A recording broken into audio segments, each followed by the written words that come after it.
Hey everybody, it's Cooking with Cory. I'm home on my lunch break real quick. I have a VA appointment later, and I'm not going to get home till late. So I'm going to make dinner beforehand so that I can have it done when I get here. Now, because I keep forgetting to get my crock pot back, and I probably should just go buy a new one and get over it, I keep not doing that. So what I'm going to do, I'm going to use my roasting pan, and because I'm on my lunch break and I'm in a quick hurry, I just wanted to show you guys how you can make a nice big good dinner if you just have a few minutes out of your day you can take home. So anyway, I chopped up my veggies and that. Now if I had some onion, I'd put some onions or turnips or other stuff in there, but I don't have it. So you lay that down in a bed on here.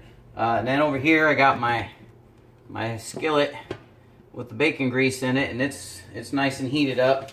And I got my roast beef right here, so I'm going to throw my roast beef in there with the bacon grease. Now I let this thaw out for about 2 or 3 days in the fridge because it was in there in the freezer for a while, and I wanted to make sure it was good and thawed out. I don't like sticking a roast in the I don't know where I was going with that, but anyway, it's nice and thawed out. I don't like to have a raw middle. Although I do like my meat rare, I don't want it to move at me or anything like that. So anyway, I got the heat kind of up on here. I'm going to pad the thing dry. Now what you can do is you can use that same dry rub that I use for everything else. You can use that for this, but it's not really necessary. So let me flop this around in there. All right, and get it all nice and dry.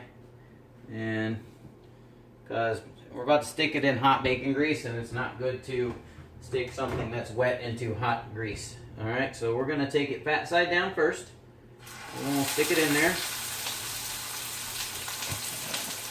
And since this has a little bit of blood on it, I'm going to end up taking it all the way out, or else Noah and the cats will try to snack on it when I'm not here. I'm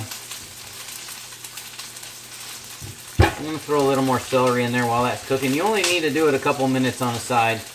I realize everybody's probably at work right now because this is like that time of day when most people, normal people, are at work. I just happened to be by the house, so I stopped in to feed the dog, or let the dog out because he was in the house because it was raining this morning. And I just wanted to make a quick video real quick because I haven't made any for a while. And I know my fans are like, dude, really? Did you stop making videos? No, I finished my class, so now I finally have time to really cook stuff. So my GIS class is now finished. I turned in my final this morning, or well, last night. So we'll see how I did on it. I had an A-, but I'm working on a group project, so it all depends on how the last group leader simulated everything for our final grade. But I don't know, I'm hoping to do pretty good.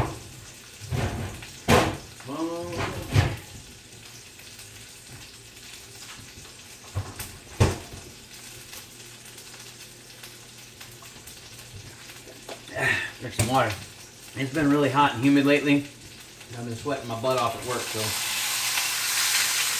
turn this baby over.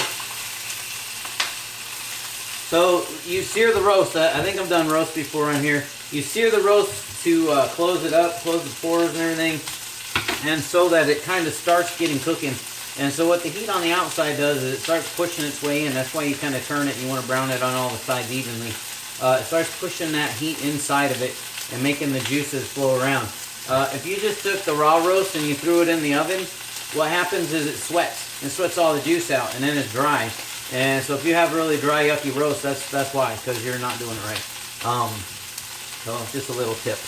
Anyway, I am just going to put plain old salt and a little bit of pepper on here. Now, I know Rachel's coming over late tonight, but she's not going to be here for dinner, so I can eat this, and she won't be having to partake in it.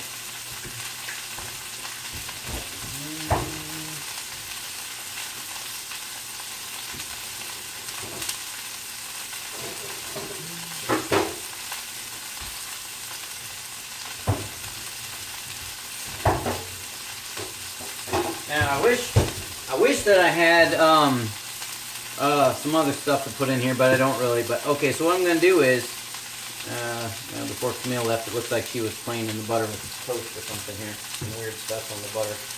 Let me just clean that off. I guess toast crumbs won't really hurt you, but she was making pretty designs and being nice. Anyway, so what I like to do in my roast, along with the juice, so I put a little bit of butter down in there. I just took a half a stick of butter and cut it into cubes, sprinkle it down in the bottom. What that's going to do is, when you make your gravy, you're going to make it with the juice anyway, and you normally have to put butter in there. Well, and it's also going to butter up your veggies a little bit. And it shouldn't scorch, because what I'm going to do, I got the oven at 225, so I need to get back to work really quick in a few minutes. So what I'm doing is I'm going to throw it in the oven at 225, and I'm going to let it cook for several hours. And because I have that really cool setting on my oven where I can turn it off, like it'll cook for a while and then it'll turn off. If I happen to get caught in traffic, or I'm not going to make it home on time, what I can do is the oven will turn off and slowly cool down, and hopefully I'll get home and my dinner will still be hot. But not necessarily. That is not always a true statement. So I like to put Worcestershire sauce in there. It's got my Ghetto Kroger's Worcestershire there.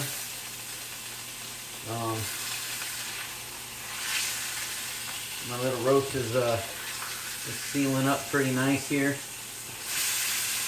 Bacon grease does do a really good job of like crusting up your roast, because it takes the heat pretty well.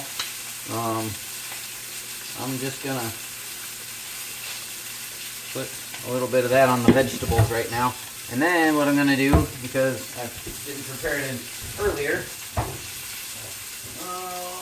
where's it at? Where's my beef? I'm going to take my Amish beef juice, and I'm going to put 2 cups of beef juice in there. This has bacon grease on it, so I probably should rinse that before I put it in there. Alright.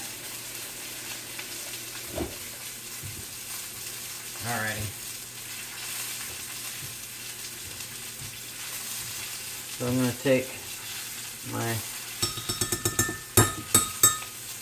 beef juice here. And you don't have to use beef juice. I mean, you can put water in there if you want.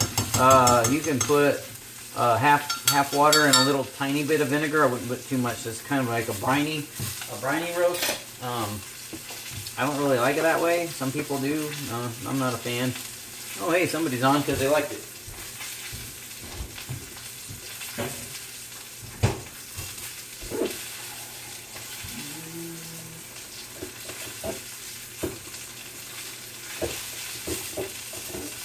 And a lot of times, if you just have like those dry Knorr packets, they come in something like this. I mean, obviously it's not this. This is sturdy rice, but they come in a packet like this, or the Lipton onion soups and all that. You can take those and you can just sprinkle that in there with some water, and then you don't have to go through the pain in the butt of making your own juice.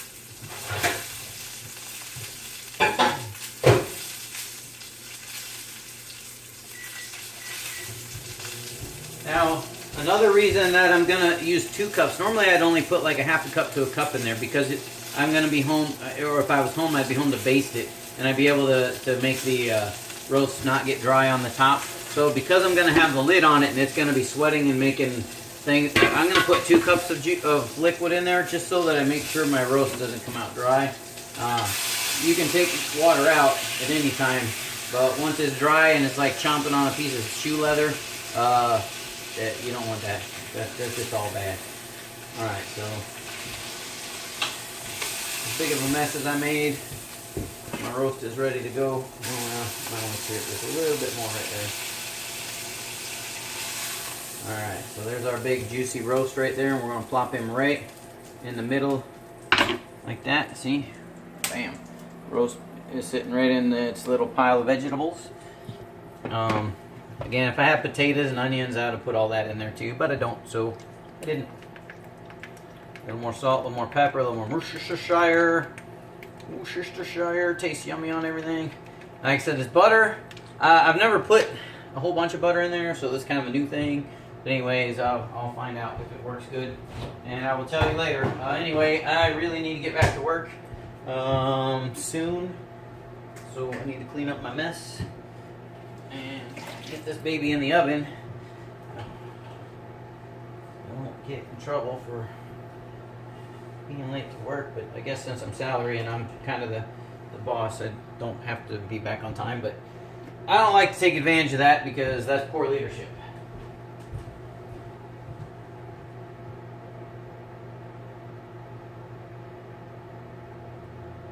And come on, stuff. 20 seconds.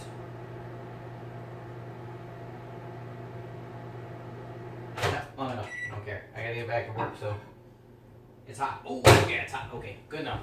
Like I said, it's good enough. We're gonna call that good. Don't care. Got to get back to work, so do this here. I don't see anybody watching. I don't know how I got a like when nobody's actually watching, but whatever. YouTube's doing its thing. All right. I'll mash all this up here.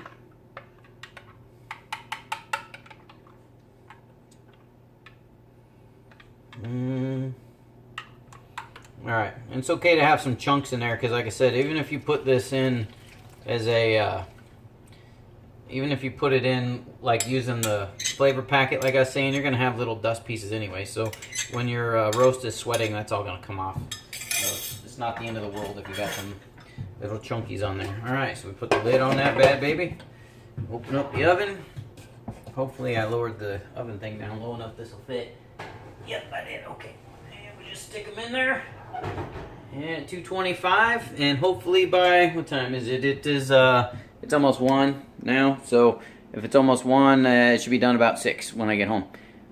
So before they had crock pots, they had to be able to do slow baking somehow. So that's what you do. You put it in a slow cooking oven and you let it cook all day. Anyway, it's Cooking with Cory. Peace. Oh yeah, remember to like and send my videos to your friends so I can get more likes and more friends.